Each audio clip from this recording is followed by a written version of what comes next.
وہ حضرت ابو العباس مرسی آپ دائم الحضوری تھے.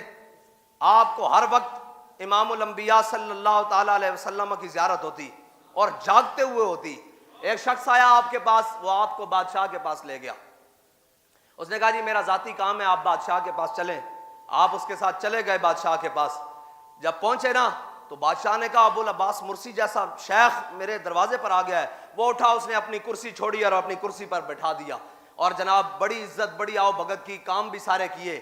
جب ابو العباس مرسی وہاں سے نکلے نا تو زیارت ہونی بند ہو گئی, دائم الحضوری ختم ہو گئی, بالکل ایسے ختم ہو گئی.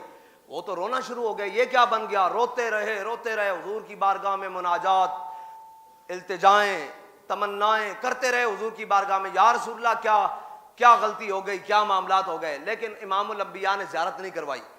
جب حد سے بات بڑھی نا, ایک دن حضور امام الانبیاء ان کی آنکھوں سے دور ایسے گزرے, فرمایا ابو العباس ظالموں کی کرسی پر بھی بیٹھتے ہو اور کہتے ہو ہماری زیارتیں بھی ہو. اس لیے ہم ظالم کا ساتھ نہیں دیتے, اس لیے نہ ہم نے کل ساتھ دیا تھا نہ آج دیا.